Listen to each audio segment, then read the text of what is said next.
민주당에서는 이러면 안 되는 거예요. 이것도.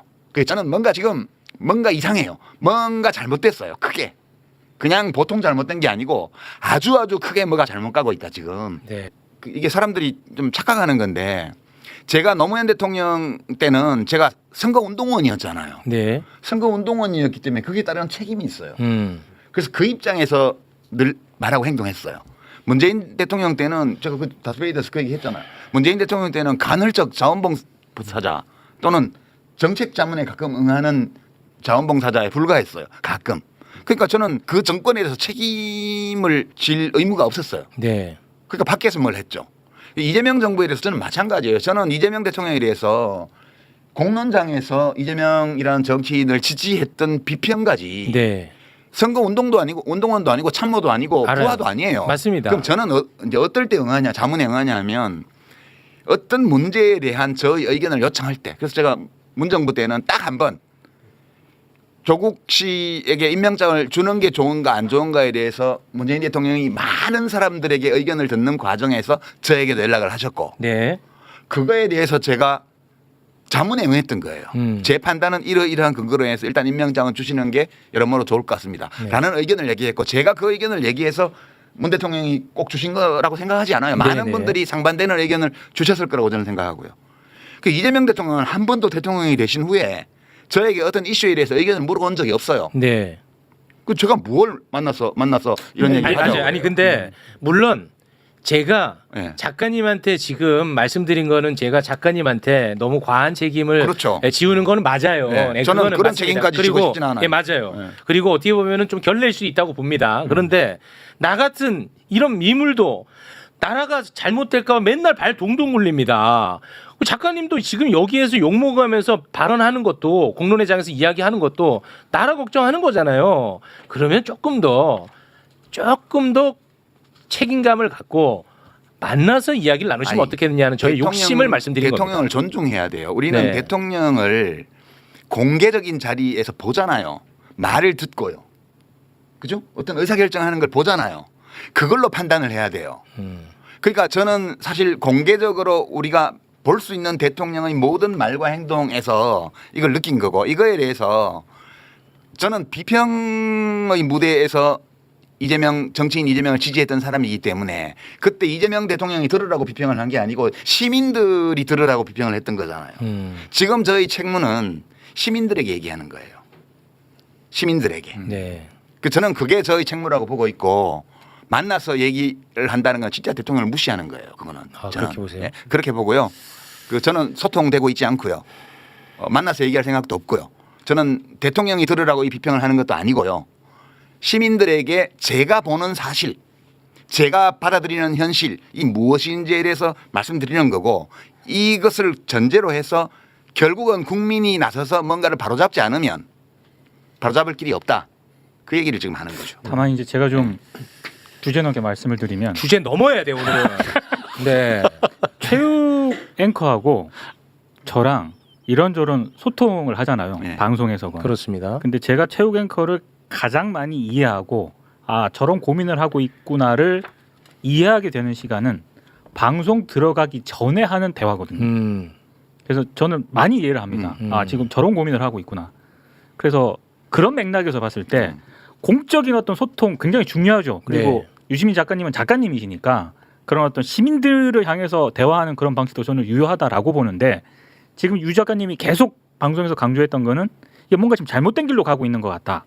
실패할 길로. 예, 실패하는 길로 가고 있는 것 같다라는 판단을 하셨다면 저는 그 소통 방식도 한 번 정도는 바꿔볼 필요도 있다. 변주를 할 필요는 있다라고 봅니다. 그러면 저는. 이제 두 가지 예상 가능한 성과가 있을 거예요. 하나는 내가 조금 과하게 판단한 부분도 있었구나라는 것을 발견할 수도 있는 거고 아니면 실제로 설득을 해낼 수도 있는 것이고. 그런 걸 믿지 마세요. 현대 정치는 그런 걸로 되지 않아요. 현대 정치가 그거는 대통령을 만드는 과정에서 선거운동원으로서 참모로서 캠프 종사자로서 참여했던 사람들이 할 일이에요. 제가 할 일이 아니고. 저는 그렇게 생각합니다. 제가 왜 이 말씀을 드리냐면 이 말의 힘이라는 게 있다는 걸 제가 많이 느껴요. 뭐냐면 굉장히 제가 죄송한 자기 고백인데 문조톨레유라고 해가지고 맨날 혐오하고 비난했잖아. 그러면서 유시민을 반명으로 몰았단 말이에요. 나는 거기에 대해서 정말 분노했던 사람이에요. 아, 그렇죠. 유시민은 반명하면서 친문 세력의 부활을 꿈꾸는 사람이다. 말도 안 된다. 내가 그걸 정말 공개적으로도 막 피를 토했어. 근데 이게 누적이 되니까 진짜 그럴 수도 있나 하는 생각이 내가 들더라고. 이 말의 힘이야. 그래서 내가 유시민 작가님이 과거에 이재명 대통령 취임 전에 두 사람이 어떤 이야기를 주고받았는지를 내가 찾아봤어. 꽤 많지 그러게. 예. 찾아봤는데 이재명 대통령이 위기 때마다 유시민 작가의 방식으로 항상 도움을 줬었어. 예를 들어서 악마호가 심할 때 있었잖아요. 그렇죠. 예. 그때도 방송에 나와가지고 해명할 기회를 주더라고. 근데 기회를 줬는데 그거를 이재명 대통령은 기분 나쁘게 받아들였더라고. 근데 그것도 나중에 또 둘이 대화로 풀고 받아들이고 너무 보기가 좋아. 신뢰관계야.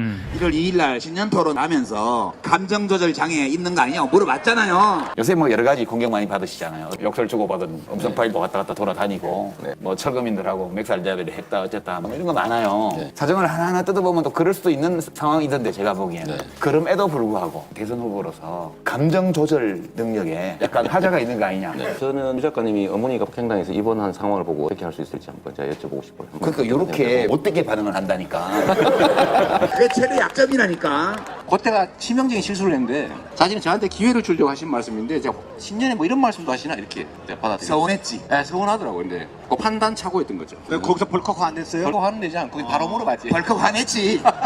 그래 내가 이렇게 못했게 얘기하면 안 된다고 얘기했잖아요. 그게 아직 훈련 부족이고요. 수양 부족인데 그 말씀이 정말로 맞는 것 같아요. 예. 인정.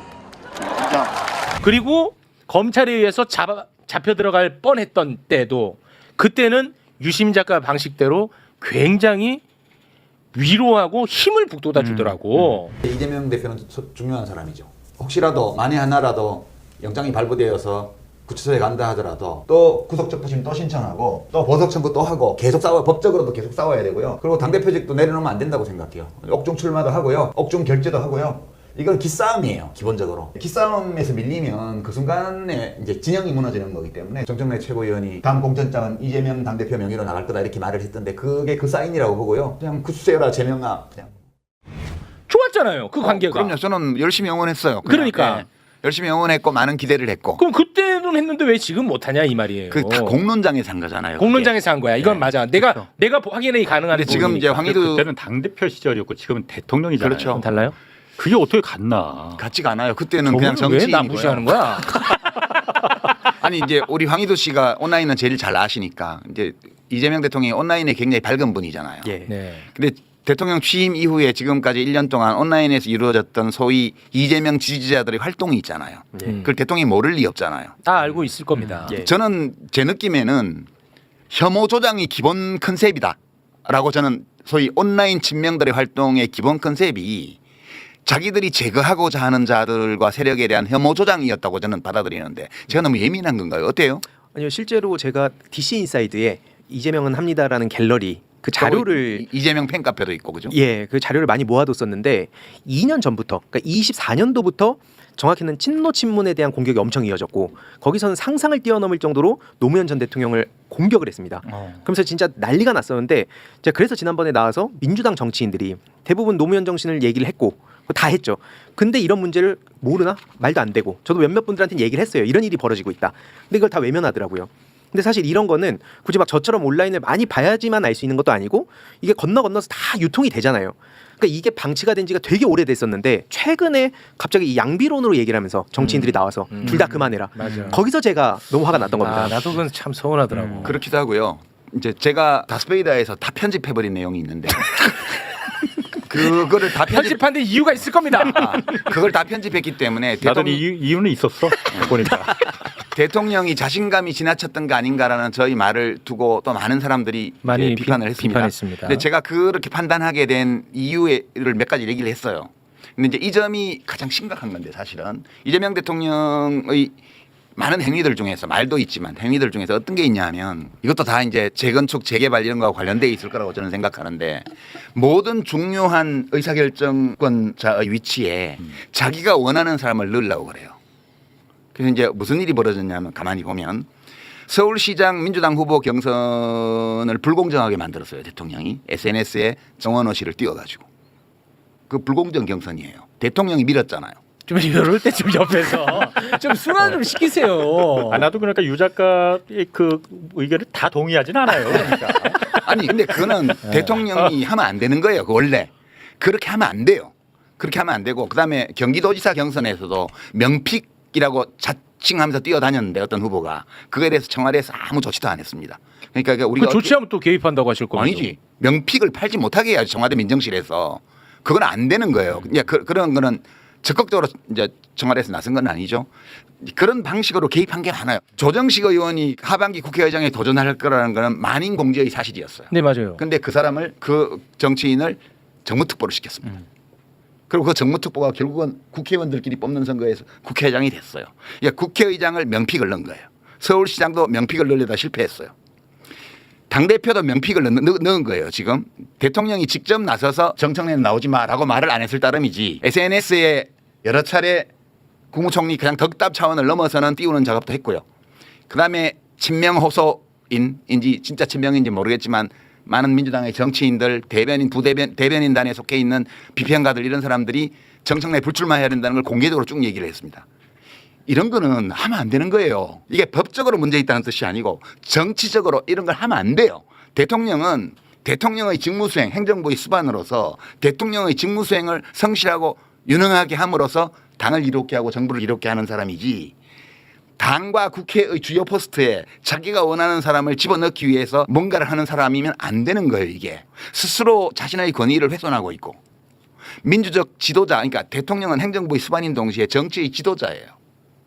지도자가 이렇게 하면 안 되는 건데 대통령이 무엇 때문에 이 욕심들을 자리 주요 포스트에 자기가 원하는 사람을 집어넣으려고 이렇게 집요하게 노력을 하는 걸까라고 생각해 보면 아 이것도 재건축인지 재개발인지는 모르겠지만 그런 구상과 관계가 있을 수는 있다. 그런데 그게 뭔지를 아무도 몰라. 어떤 정계 개편을 머릿속에 두고 있는 것 같은데 그것에 대해서 사람들에게 구상을 설명을 하고 새로운 집과 동네의 조감도를 보여주고 동의를 받아서 이걸 추진하는 게 아니고 뭔가 대통령의 권력의 힘으로 이걸 하고 있다는 거예요. 그래서 저는 이게 너무너무 불안하고요. 이것이 옳다 그르다를 떠나서 필연적인 실패의 길로 가고 있다. 지금 여당 대표를 사실상 명픽으로 해서 성공시켰다고 가정을 해봐요. 이제 그 다음에 무슨 일이 벌어질지는 사실 보이거든요. 근데 대통령은 이걸 모르나? 또는 대통령의 참모들은 이걸 모르나? 이런 것이 안타까운 거죠. 그러니까 저는 사실 대통령이 한참 전부터 너무너무 걱정됐어요. 진짜. 지금도 걱정하고 있고 이제는 마음이 편해졌어요. 이제는 받아들여요. 아 이렇게 가는구나. 돌아올 수 없구나. 이제 돌아오기 어렵겠구나. 그리고 이 현실을 받아들여야지. 그리고 이것을 현실로 받아들인 조건에서 제가 보는 이 모든 것들에 대해서 비평하는 사람으로서 시민들에게 말씀드리고 그리고 이 조건에서 우리는 각자가 뭘 어디서 어떻게 저는 당원도 아니니까 뭐라고 뭐 할 방법도 없는데 민주당 당원들 지지자들 또는 이재명 대통령을 그동안에 성원해왔던 시민들은 각자의 입장에서 어떻게 해야 될 것인가를 이제 고민해보자. 네. 네, 더 이상 현실을 외면하지 말고 설마 하지 말고 이것을 현실로 인정하고 그 바탕 위에서 각자의 몫을 생각해봐야 될 때다. 이 얘기를 지금 하는 거예요. 그냥. 네. 예. 그러니까 어떤 한 현상을 보고 그 현상을 바탕으로 이제 판단을 하신 건데 거기에는 이제 과대 해석할 수 있는 그리고 오류의 여지는 있는 거니까. 그렇죠. 오류의 여지는 항상 있죠. 그건 제가 있는 보는 거니까. 관점은 이렇다는 거예요. 네, 각자가 좀 알아서 좀 판단하시면 좋을 것 같습니다. 그 지점에서 하나 말씀드리고 싶은 게 아까 이제 뭐 연락 오면 만나겠냐 이게 제가 뭐 단순히 뭐 시계 인증하고 이러고 싶어서 만난다는 건 아니고 저는 사실 해결하고 싶은 일이 명확하게 있거든요. 지금 당정청이 나서서 시급하게 해야 될 일이 있다고 봐서 내부적으로 지난 7년 동안 설득을 했는데 그럼에도 불구하고 잘 안 돼서 지금 저도 이제 바깥으로 방향을 바꾼 거거든요. 네. 그 차원에서 지금 시민들께 그 문제, 뭐 디지털 민주주의 문제를 어떻게 해야 될 것인가 그 의견을 좀 전하고 싶다는 맥락이었습니다. 네. 사이버 내란에 관한 거. 예, 맞습니다. 네. 그러니까 그런 부분 물론 좋은데 저는 그게 모르겠어요. 대통령이 진짜로 그냥 뭐 그런 유튜버들 이렇게 연락하고 그러는지 그거는 제가 모르겠지만 본인들이 그렇게 자랑하고 다니는 사람들이 많이 있으니까. 그런데 공적인 채널이라는 게 당연히 있는 거예요. 대통령은 어쨌든 최고 권력자입니다. 가장 큰 권력을 갖고 있는 사람이에요. 그 사람과 대통령과 개인적인 소통을 직접 이렇게 뚫리면은 그 사람들이 가만히 있겠습니까? 그건 소문이 말이 안 날 리가 없는 거잖아요. 대통령을 위해서도 그건 굉장히 좋지 않은 거거든요. 그런 방식은. 그래서 우리가 비선이라고 하고 그런 걸 하면 안 된다고 하는 이유가 바로 그런 거잖아요. 그것도 권력이잖아요. 그러니까 대통령의 비공식적인 라인은 이런 게 있을 수 있어요. 제가 이제 절대적인 건 아니지만 노무현 대통령 때를 생각해 보면 아무런 공식 직함도 없고 직책도 없는 사람들인데 한 두어 그룹 정도가 있었어요. 이 대통령이 뭔가 실패할 가능성이 높은 어떤 거를 하려고 그런다. 뭐 대연정 이런 거 나왔을 때 이러면 부속실에 연락을 했어요. 누가요? 밖에 있는 사람들이 아. 부속실장한테 연락을 해서 이거 안 된다. 누구가 저녁 시간에 좀 뵀으면 하는데 그 좀 말씀드려보라 이러면 이제 부속실장이 대통령께 보고 드려가지고 빈날로 해서 저녁에 오라고 하면 만찬 저도 두어 번 그런 데 갔습니다. 가면 일종의 레드팀이에요. 그냥 아무런 공식 직함도 없고 그런 사람들인데 옛날 정치하던 시절부터 알던 분들이 깊게 신뢰하는. 네. 거기 가면 이제 쓴소리를 넘쳐가죠. 저도 몇 번 가면 그런 거 하지 마세요. 저런 거 하지 마세요. 이것만 해요. 노무현 대통령이 그 퇴임할 때 그 얘기 하시더만요. 네. 그러니까 유심히 제 만나보면요, 제가 하는 것이 다 마음에 안 들어서 때때로 쓴소리를 많이 해요. 물론 저도 그렇지 않겠습니까? 그러나 우리 오늘 제가 꼭 그렇게 고마움을 표시하고 싶었던 것은 가장 어려울 때 저를 지켜줬습니다. 여러분이 그랬듯이 어려울 때 친구가 친구고 어려울 때 견디는 정치인이어야 진짜 정치인입니다. 유시민 너무 잔소리 심했다. 그러니까 나중에는 어떻게 되냐면 말 안 하고 몰래 하시는 거야. 상의 안 하고 상의하면 다 안 된다고 그러니까 이제 그랬던 분이고 문재인 대통령 때도 문재인 대통령 경우에는 진짜 판단하기 어려운 문제가 있으면 그렇게 전화를 아무런 이해관계 없이 순수하게 의견을 전해줄 수 있는 사람들에게 대통령실에서 연락을 해갖고 의견을 경청을 하셨어요. 그런 건 저는 다 좋다고 봐요. 그런데 저는 좀 알거든요. 그렇게 권력의 중심에 가까이 갑자기 간 사람들이 어떤 표정, 어떤 눈빛, 어떤 말투, 어떤 행동 양식을 하는지를. 그게요, 권력이라는 게 도파민 폭풍을 몰고 오거든요. 그러니까 큰 권력, 대통령 권력과 가까이에서 이렇게 여러 번 겪어본 사람들은 대통령을 만난거나 대통령에게 전화를 받는다고 해가지고 도파민 폭풍이 일어나지 않아요. 네. 귀찮아, 왜 또 전화하죠? 이렇게 얘기를 하지. 근데 그렇지 않은 사람들의 경우에는 대통령은 아니라 비서실장 전화만 받아도 벌써 도파민 폭풍이 터져요. 그래서 그런 사람들의 특유의 표정과 말투와 이런 게 있습니다. 네. 저는 보면 보이거든요. 근데 그런 사람들이 뭐 누구를 지칭하는지 모르겠지만 방송에 나와가지고 유시민이 임명장을 못 받아가지고 지금 저렇게 삐뚤어졌다고 논평을 해요. 처참하지 그런 거는. 네, 뭐 그런 분들 얘기할 필요는 우리가 없고. 이제 촉법 비평가에 대해서는 아니 그런 단어 좀 쓰지 마요 좀. 아유 네. 저 작가님. 아니 작가님 노무현 대통령 말씀하셨으니까 내 요거 하나만 좀 여쭤볼게요. 지금 이재명 대통령이 취임한 지 이제 1년 좀 지났습니다. 이제 그러다 보니까 이런 작가님을 향한 비판들이 있어요. 노무현 대통령이 한미 FTA 할 때 당시 이제 진보 지식인들 이 먹물들이 엄청나게 반대를 했었다. 돌아보면 노무현 대통령이 맞지 않았냐. 그런 오류를 유시민 작가가 지금 범하고 있지 않을까. 그런 뭐 그렇게 지적을 하시는 분들이 많습니다. 그렇게 볼 수도 있죠. 그렇게 예. 볼 수도 있는데 그거는 이제 좀 문제가 다른데 홍사훈 기자님이 그 얘기 하시지 않았어요? 어떤?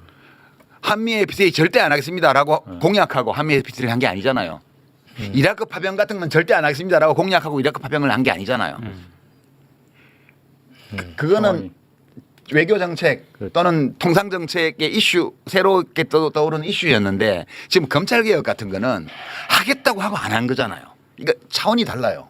뿐만 아니라 노무현 대통령은 사람들에게 이야기할 어떤 정책이 있으면 대통령 본인이 직접 그 필요성에 대해서 자신의 구상을 말씀하셨어요.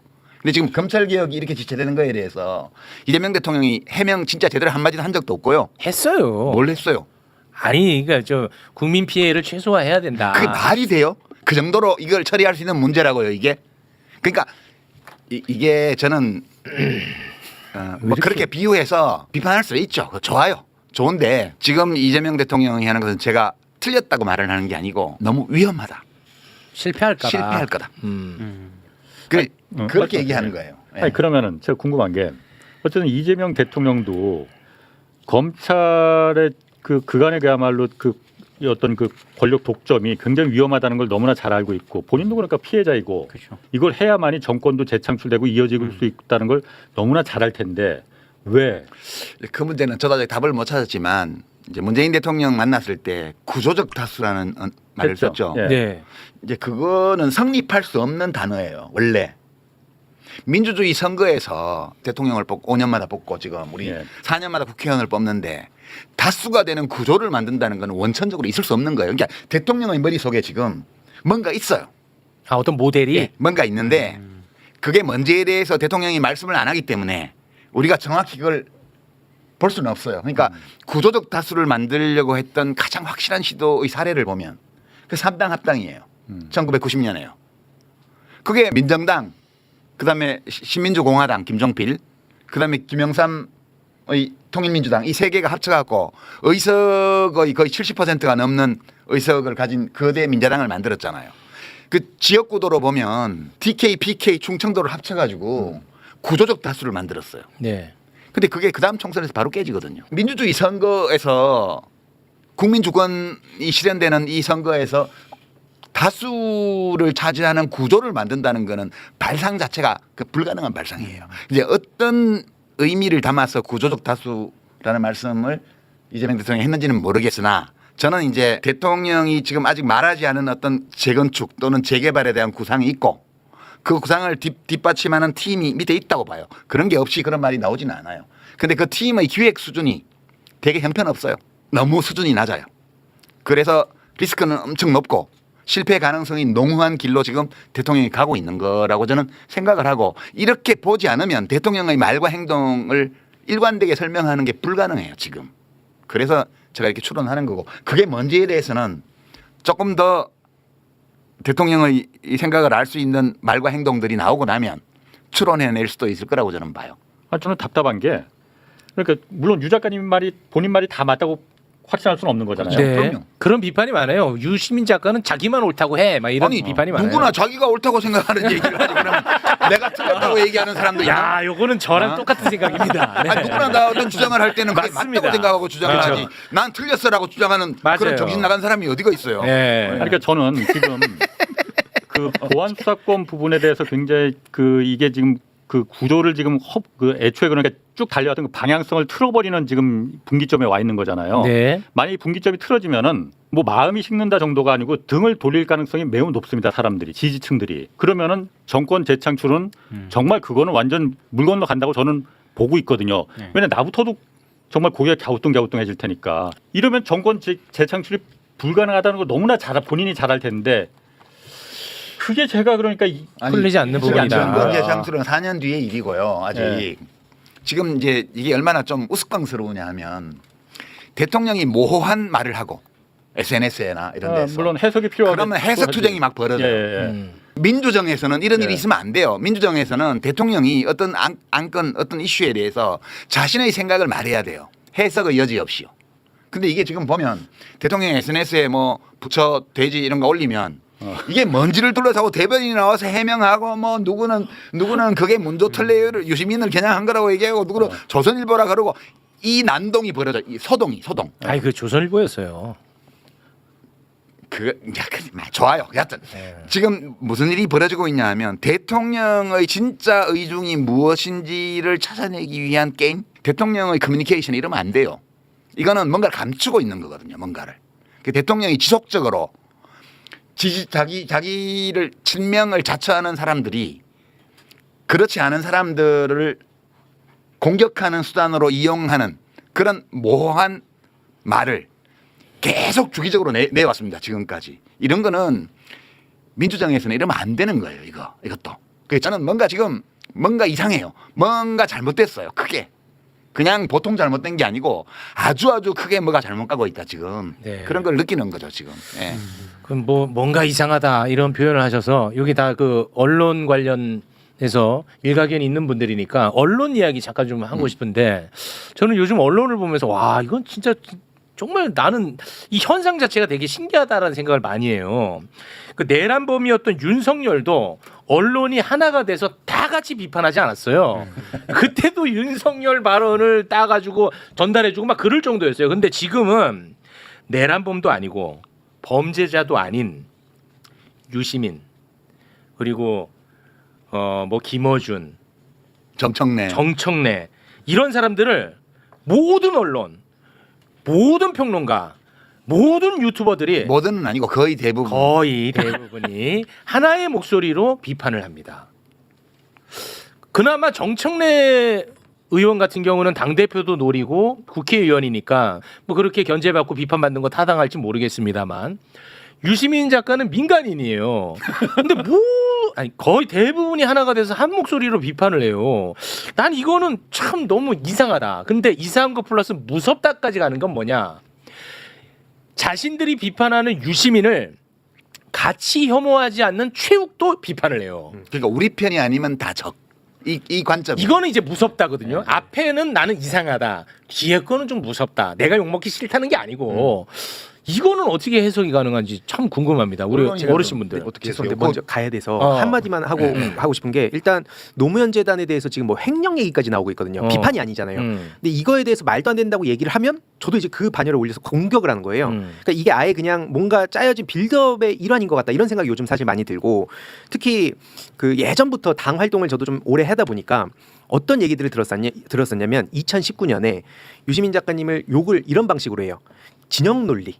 그러니까 왜 이렇게 정부를 옹호하면서 사회의 어른이면 좀 쓴소리도 해야지 그렇게 욕을 했던 사람들이요. 지금 방송에 나와서는 왜 정부에 쓴소리 하냐고 같은 사람입니다. 그러니까 제가 그걸 봐온 입장에선 기가 막히는 거예요. 그럼 그 이유가 뭘까?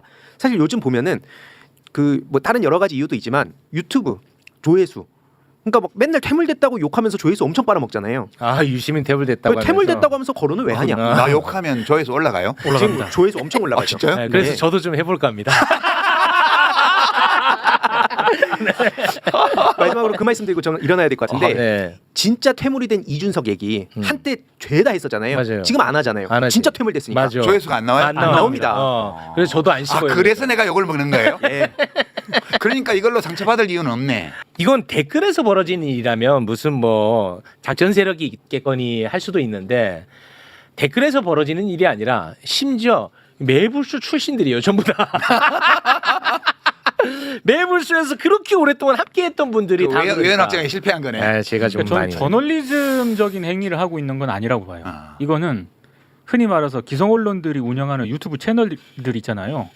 거기가 더 하거든요. 더 하죠. 굉장히 심해요. 노골적이에요. 근데 거기가 더한 이유는 간단합니다. 제가 봤을 때 그냥 후발주자니까 이제 뭔가 조회수를 높이고 조회수 별로 안 구독자 수를- 나오던데 나 욕해도? 근데 많이 나옵니다. 아 그래요? 그들이 그러니까 조회수. 제가 한 번은 그건 아닌 것 이거는 같은데. 정말 문제가 심각하다라고 느낀 게 사실 이재명 대통령이 해외 나가서 여러 가지 외교 성과를 거둔 그런 시기도 있었고 그러니까 정말로 이 저널리즘적인 차원에서 다뤄야 될 사안들이 그런 거 안 너무나도 다뤄. 많은 시기였는데 그 유튜브 썸네일을 제가 한번 쭉 한번 이렇게 한번 본 적이 있었거든요. 제 이 화면에서 컴퓨터 유시민, 화면에서 정청래, 조국, 최욱 여기 한 화면에 한 8알이 유시민 작가님 썸네일이었어요. 네. 그래요? 무섭더라고요. 나 돈 받아야 되는 거 아니야 그게?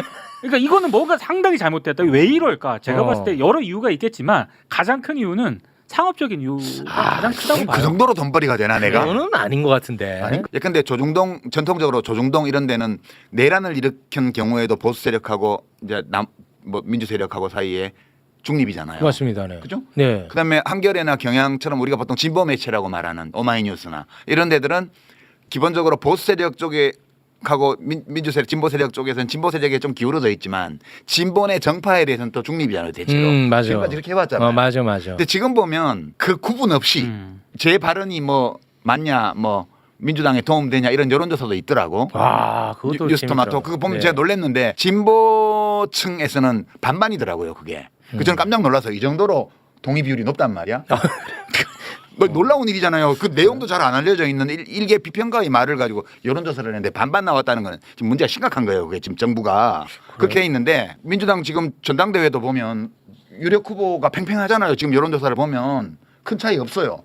그런데 미디어를 보면 평론가더라고 거의 9대 1이죠. 99대 1 정도로 예. 완전히 김민석이에요. 맞습니다. 그러면 이 격차를 어떻게 설명하지? 지금까지 재래 언론이나 혹은 유튜브 저널리스트들이 취해왔던 그런 각 진영 내에서의 중립성 최소한 또는 뭐 진보 보수의 중립성 이거 다 깨지고 민주당 안에 정파 사이에서도 중립을 안 지키는 네. 이 현상을 어떻게 봐야 되지? 그래서 제가 그걸 고민하다가 용역이라는 단어를 생각한 거거든요. 너무너무 이상한 거고요. 99대 1까지는 아닌 것 같아요. 95대 5는 되는 것 같아요. 제가 이렇게 온라인에 이렇게 살펴보면 100개 중에 한 5개는 있어 그래도 공정하게 하는 데들. 그러니까 제도권 언론은 거의 대부분 그러니까 이쪽하고는 반대야. 그렇지. 예, 우리가 잘못됐을 수도 있어요, 그러니까. 맞아요. 그래서 저는 제가 좀 자기 검열이 좀 심한 편이거든요. 그래서 나와는 방향성이 다른 데가 절대 다수예요. 네. 그래서 나만 틀렸을 가능성은 전 열어두고 그들이 이야기하는 것을 되게 꼼꼼히 봐요. 저도 많이 봐요. 근데 특히 또 나와 관련된 거는 또 보는데 야 이건 참 동의가 안 돼. 그리고 뭐 귀담아 들을 내용이 없어. 그래서 내가 고통스러워. 일주일에 수십 군데 가서 말하는 분들이 무슨 들을 얘기 있는 걸 뭘 하겠어요. 이러니까 욕을 좀 드시는데. 틀면 그 사람들이 한 10대 명이 똑같아 뺑뺑뺑뺑 돌아. 그것도 맞죠. 네. 재래 언론 유튜브부터 네, 맞아요. 네. 비평 프로그램부터 유튜브 그 저널리즘까지 말씀 맞아요. 네. 한 20명 정도가 거의 90% 이상 차지하면서 햇말도 하고 햇말도 하고 또는 뭐 어제 한 말과 다른 말을 오늘 하고 이렇게 지금 돌아가고 있는 거 아니에요? 저는 이렇게 보면서 되게 무서운 분들도 있더라고. 그 비평가들 중에는. 그러니까 신약에 보면 그런 얘기 나오잖아요. 예수께서 말씀하시기를 죄 없는 자 먼저 저 여인을 돌로 쳐라 라고 말하니 아무도 돌을 던지지 않아도 나오잖아요. 근데 돌로 쳐라 제일 먼저 던지는 사람 그리고 끝까지 던지는 사람 이런 평론가들 무서워요. 저는 그런 분들 이렇게 틀다가 툭 나오면 막 끌는 돌려요. 너무 무서워가지고. 용서가 없어 용서가. 용서가 없어. 정말 죄 없는 자 먼저 저 여인을 돌로 쳐라 이러면 제일 먼저 던지고 제일 마지막까지 던지는 사람들. 그런 사람들도 몇 명 있고요. 네. 그럼 자기가 무슨 말을 하는지도 모르고 하는 사람도 많아요. 그리고 진짜 깍두기 한 접시로 한정식 차리는 사람들도 있고요. 맞아. 그냥 말 옮기는 걸로 비평하는 사람도 있고요. 네. 그 참 저도 봐요. 들을 말이 있나 싶어가지고. 근데 견디기 힘들더라고 보면서. 아니 저에 관한 것만이 아니고 네네네. 그냥 비평. 예, 저도 마찬가지입니다. 네. 네. 그거 좀 어쩔 수 없지 뭐. 네. 세상이 이런 걸. 근데 이제 오늘 방송이 나가면은 이런 비판이 또 많이 쏟아질 것 같아요. 반명선언. 반명선언. 이제 유시민, 너가 ABC 벤다이어그램 그려가지고 그렇게 떠들었지. 근데 웬걸? 네가 제일 먼저 돌 던지네. 이 비판이 굉장히 많을 것 같습니다. 돌 던지는 게 아니고 대통령의 선택을 받아들여요. 저는. 대통령이 그런 길로 가려고 한다는 걸 받아들여요. 그거에 대해서 도덕적으로 잘못됐다든가 뭐 정치적으로 틀렸다든가 이렇게 얘기하지 않아요. 겁니다. 다만 실패할 거다. 그리고 너무 위험하다. 본인에게만 해로운 것이 아니고 그 이재명 대통령을 당선시켰던 진영과 그 많은 시민들을 굉장히 가슴 아프게 만들 거다. 그 얘기를 하는 거지. 돌 던지면 망해라고 던지는 거잖아요. 그러니까 뭐 노무현 대통령 네. 퇴임 후에 검찰 수사 받을 때 죽어서 뭐 속죄해라 이렇게 하는 게 돌 던지는 거죠. 서민금융진흥원장. 알겠습니다. 그래요? 네. 네, 서민금융진흥원장 김경입니다. 뭐 특별히 문제에서 이게 어쨌든 사람 살리는 금융의 핵심적인 역할을 해줘야 되는데. 네, 여기 지금 사람 살리는 금융 배지를 저희들이 만들어서 그래서요? 예, 지금 하트 모양으로 사람을 살리자 해서 챌린지를 할 예정이고요. 아까 그거 말씀하신 건 이미 시행하고 있습니다. 그래서 저희들이 서민금융진흥통합지원센터를 통해서 정책자금하고 채무조정을 하면서 동시에 복지를 다 연계하고 고용도 연계하고 그리고 그 연계가 잘 되었는지 사후 전화까지 하고 있으니까 그거는 이미 제도화되어 있습니다. 여기 인력이 몇 명이나 됩니까? 저희가 서민금융진흥원은 382명이고요. 389명이고요. 신용회복위원회는 583명인데요. 그게 정원이고 현원은 그거보다 100명이 적습니다.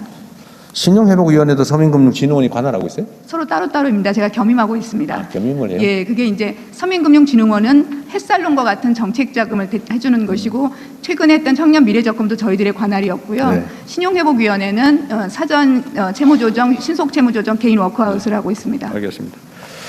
자, 신용보증기금 어디 계세요? 그러시구나. 여기는 뭐 특별한 현안이 있나요? 네, 특별한 건 없습니다. 그럼 보통의 것은 있어요? 네. 어쨌든 소관 업무를 충실하게 잘해 주시기 바랍니다. 네, 알겠습니다. 신용보증기금이 이게 보증을 했다가 나중에 보증 사고가 나면은 이제 대위 변제. 대지급하고 네. 그 손실 규모가 뭐 늘어나거나 줄거나 뭐 그런 상황은 좀 어때요? 손실 규모는 저희가 한 2.3조 원 정도. 저번에 이제 부실, 저거 때문에 코로나 때문에 부실 규모가 확 늘어났을 네, 텐데 그 맞습니다. 이후 좀 어떻게 됐어요? 대위 변제를 이제 저희가 하고 나서 저희가 코로나 이후에 만기 연장하고 상환 유예를 좀 해줬습니다. 네. 그게 계속 24년부터 연장되고 와 나타나면서 있죠. 이제 상환 유예가 끝나면서 손실 구조가 좀 늘어났고요. 지금은 전체적으로 부실률이 3.7% 정도 수준을 유지하고 있습니다. 그러면은 혹시 뭐 이 신용보증기금에 막 구조적인 심각한 문제가 발생하거나 그러지는 않습니까? 전혀 없습니다. 전혀 없어요? 네. 너무 자신감 넘치시는데? 알겠습니다. 네. 다행이네요. 자, 예금보험공사는 이게 지금 금융기관들 사고 나면 뒤처리하는 데죠? 예, 그렇습니다. 지금 좀 어떻습니까? 네. 지금 현재는 특별히 문제가 되는 것 같지는 않은데. 지금은 요즘은 뭐 국내 금융 시장이 워낙 좋아서 특별한 문제는 없고 현재 지난번에 말씀드린 그 예별 손해보험 매각 작업이 현재 진행 중인데 그 부분이 올해 말까지 잘 정리되면 그 외에 다른 거는 없을 것으로 생각하고 있습니다. 네, 특별히 문제가 뭐 없는 모양이네. 자, 중소기업은행 어디 있어요? 중소기업은행은 지금 상황이 좀 어떻습니까? 이제 포괄적으로? 지난해랑 크게 다르지는 않고요. 지금 최근에 이제 고물가 고금리 때문에 부도율이 약간 연체율이 다소 좀 올라가는 추세에 있습니다. 그렇지만 크게 심각한 상황은 아니고요. 견딜 수 있는 체력은 되고 있습니다. 지금 이제 첨단 기술 기업 중심으로 경기 회복이 되고 있는 상황으로 보여지는데 그 중에 이제 예를 들면 뭐 K뷰티나 이런 건 좀 다르긴 하지만 대체적으로 중소기업들 상황이 좀 어려워지고 있는 거죠, 평균적으로. 지금 그 첨단 산업 쪽이나 전략 산업 쪽은 시중은행들도 열심히 지원을 하고 있어서 유동성이나 지원에 지금은 굉장히 좋은 상황이고요. 그래요. 사실 시중은행들이 좀 기피하는 소상공인들 이런 쪽에 저희가 좀 타행들하고 달리 그쪽 부분에 좀 집중하고 있습니다. 중소기업은행이 소상공인까지 관할을 하고 있는 거예요? 예, 소상공인은 저희가 제일 많이 하고 있습니다. 지금 한 24조 정도 되니까요. 정책자금 말고 일반 대출? 일반 자금 대출하고 있습니다. 근데 그게 뭐 위기 상황으로 치닫거나 뭐 그러지는 않나 보군요, 아직? 요즘 좀 어려운 상황이어서 금융위하고 이제 협의해서 좀 더 시중은행들은 이제 수익 지향적이기 때문에 좀 기피하는 쪽이기 때문에 저희가 좀 더 지원 프로그램을 만들어서 지원하고 있습니다. 총리님 아무 때나 필요하면 얘기하십시오. 네. 한국산업은행. 여기 있습니다. 산업은행하고 중소기업은행은 왜 자리가 달라요? 잘 중소산업은행이 규모가 더 커서 그런가? 설립 연도 뭐 그런 기준이 있습니다. 나름의 서열이 있는 것 같더라고요. 역사가 역사가 있어서. 워낙 법에 나이나 이런 걸로 한 건 아니죠. 그건 아니고 아마 설립 연도나 그런 걸로 했습니다. 산업은행 상황은 어떻습니까? 뭐 좀 국민성장펀드가 이제 중심으로 운영되고 있는데 지금 차질 없이 진도가 나가고 있고 더 속도를 내려고 지금 애를 쓰고 있습니다. 그리고 지금 전통 산업이 좀 약간은 좀 어려운 부분이 좀 있는데 그 부분을 이제 빨리 AX 전환해서 생산 원가를 낮추는 게 이제 관건일 것 같습니다. 지금 그렇지 않아도 이제 정부 정책이 생산금융을 워낙 이제 확대하고 하다 보니까 특히 첨단 산업 쪽에 가까운 쪽들은 굉장히 분위기가 좋고 전통 산업 쪽이 좀 어려워서 각별히 신경을 쓰고 있습니다. 전통 산업이라고 하면은 뭐 화학, 철강 이런 데 말하는 건가요? 네, 그렇습니다. 산업은행 원래 큰 덩치를 감당하죠? 주로 중견 이상으로 대기업 커버합니다. 네, 자산관리공사. 네, 정정훈입니다. 네. 그래요. 자산관리공사는 좀 어떻습니까, 상황이? 지금 저희들은 국유재산 업무하고 가계 재기 지원 업무를 하고 있는데요. 사실 그동안 몇 번 언론에도 나왔듯이 저희들 그동안의 가계 지원 업무가 좀 시대적 요구에 그 포용적 금융에 좀 뒤처진 면이 있었습니다. 네. 그런 부분에 대해서 송구스럽게 생각하고요. 그 지난해부터는 저희들이 그동안 해왔던 소멸시효의 뭐 연장 관행 또 장기적인 추심 관행 이런 것들을 적극적으로 변화를 시키고 있습니다. 네. 뭐 선도적으로 특별 소각도 했고요. 또 금융위하고 잘 협의를 해서 소멸시효 제도가 우리 국민들이 제기에 적극 도움이 될 수 있도록 최선을 다하겠습니다. 이거 지금 자산관리공사 전에 막 이것저것 너무 많이 팔다가 문제된 데죠? 국유재산 문제는 그때 대통령께서 지시를 하시고 그 이후에 기획재정, 지금 재정경제부요. 그때 국유재산 매각제도 전면 개편을 그때 발표를 하고 지금 시행을 다 하고 있습니다. 혹시나 싶어서 한번 물어보는데 국유재산 팔았는데 매각 대금 못 받고 그런 사례 있어요 혹시? 매각 대금을 안 주면은 소유권 이전이 안 되기 때문에 매각에서는 그렇게 떼어먹히는 경우는 없군요. 예, 그렇습니다. 어쨌든 국유재산 관리도 잘해야죠. 예, 열심히 하겠습니다. 그리고 이런 것도 있을 수 있는데 내가 그 얘기 누구한테 들어서 그러는데 이제 매각을 안 하고 관리를 할 때 방치하는 경우가 꽤 있다고 해요. 이게 무슨 얘기냐면 이거 저기 안 팔고 가지고 있으면 빌려주면 유용하게 쓸 텐데 임대도 안 하면서 방치해놓고 그 관리를 엉터리로 하더라. 그런 주장이 있어요. 그건 어떠세요? 뭐 일부 그런 민원이 있는 건 사실입니다. 사실인데 저희들이 이번 매각 제도 개편과 관련해 가지고 다시 한번 그런 민원에 대해서 전수조사를 했습니다. 전수조사를 해서 조사해봤군요. 해봤더니 어쨌든 팔아달라고 하는 거에 대해서는 저희들이 법률상 제한이 있거나 뭐 팔아달라는 거야. 그거 팔고 말고는 우리 정부 방침에 따라 적절히 잘 판단되는데. 임대해달라는 거에 대해서도 그냥 안전에 문제가 있거나 아니면 여기 뭐 공공청사용으로 이렇게 묶여 있는 또 건물들이 있습니다. 그런데 용도 변경이 안 되는 거를 또 다른 것에 쓰겠다 그러면 나름의 이유가 있더라는 거죠. 그렇습니다. 하여튼 합리적으로 잘 판단하십시오. 네, 알겠습니다.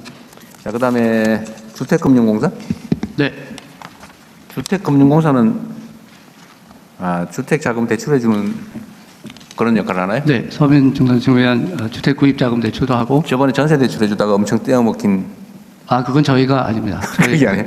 예, 저희는 이제 주로 전세 대출 보증을 하고 있고요. 대출 보증을 하니까 예. 전세 사기를 당하면 대신 지급해줘야 되잖아요. 네. 그래서 저희가 그 피해를 꽤 많이 입은 데 아니냐 그 말이지. 저희도 전세 방안 보증도 하고 있고 거기서 사고가 나면 대위 변제를 하고 있습니다만은 그런 사고 많이 났던 데 아니냐 그 말이지. 아닙니다. 저희가 아니고 다른 기관. 거기는 이제 국토교통부 산하 허그라고요. 다른 기관입니다. 여기는 피해를 안 봤어요, 그러니까? 네? 여기는 피해 보지 않았어요. 전세 사기로 인한 피해가 없다 그 말이에요? 보증을 했으니까 피해가 있겠죠. 네네. 물론 이제 대위 변제도 하고 또 부상 채권 관리도 합니다만은 대통령 말씀하신 그런 큰 피해를 입지는. 그건 주로 허그 피해를 입었다. 저희 같은 그 사고율과 그 사고 규모가 그러니까 안정적으로 관리되고 있습니다. 그 전세 대출 또 전세 대출 보증 또 반환 채무 보증 이런 걸 하는데 그게 사고가 나면 대신 지급하잖아요. 예. 그리고 이제 예상되는 이제 사고율에 기해서 보험료를 받았을 거고. 네. 근데 예상보다 사고가 많이 나면 이제 손해가 발생하는 거잖아요. 그렇습니다. 그 어느 정도였어요? 손해 난 게 얼마 정도였어요? 저희가 신용부 전세 보증 관련해서 무슨 손실이 크게 발생하지는 않는데. 그러니까 얼마 정도가 나냐니까요. 크게가 아니라 작게는 얼마 나냐고요. 저희가 아니 감이 전혀 안 잡혀서 그래요. 손실이라는 몇천 원이냐, 몇만 원이냐, 몇 억이냐, 몇십억이냐, 몇백억이냐, 몇천억이냐, 몇 조냐. 그러니까 제가 지금 나중에 사고액이 한 300 금년에 한 368억 정도 됩니다. 금년에. 예. 근데 그게 다 손실이 아니고 그 사고액 중에 상당 부분은 정상화가 되고 그다음에 저희가 대위 변제를 하게 되면 그다음에 이제 구상 채권을 회수하는 절차를 밟기 때문에. 연간 올해 발생한 게 전반기에 한 400억 이내에 대지급이 있었는데 예. 이 중에 일부는 나중에 상환 또는 보완 조치가 될 수 있다. 네, 그렇습니다. 그러니까 금년 5월까지 대위 변제한 것은 315억입니다. 315억. 예. 그럼 한 1,000억 이내 연간. 그럼 이때까지 누적된 걸로 하면 몇 천억은 되겠네요. 그게 누적이 계속 쌓이는 게 아니라요. 그게 정리되고 또 이제 새로운 것들이 이제 사고 나면은 처리하고 그래서. 물론 그렇지. 예. 근데 지난 몇 년간 전세를 허그하고 주택보증공사가 똑같지는 않지만 비슷한 동형의 이렇게 상품을 제공하셨는데 지난 몇 년간 손실이 몇백억밖에 그친다는 거는 그런. 아니, 올해 대지급 300억이라니까. 이게 손실이 아니고 대위 변제액을 말씀드렸습니다. 대위 변제액이 사실은 이제. 그러니까 대위 변제액 사고지 사고. 다 못 받으면은 손실이 되는 건데요. 그렇죠. 그건 나중에 일인데. 정상화도 되고 그다음에 이제 나눠서. 지금 얘기하는 거는 그게 아니고 그건 이해하겠고. 네. 주로 지금 전세 사기 사건이 벌어진 게 지금 몇 년 전부터잖아요. 네. 그리고 그때 그 사고가 나면 일단 지급을 했을 거 아닙니까? 네. 그러니까 그게 얼마 정도 되나 누적으로. 그 중에 누적으로 얼마 되는데 그 중에 얼마는 회수됐다. 그게 있을 것 같아서 물어본 건데 나중에 좀 알아주세요. 네. 네.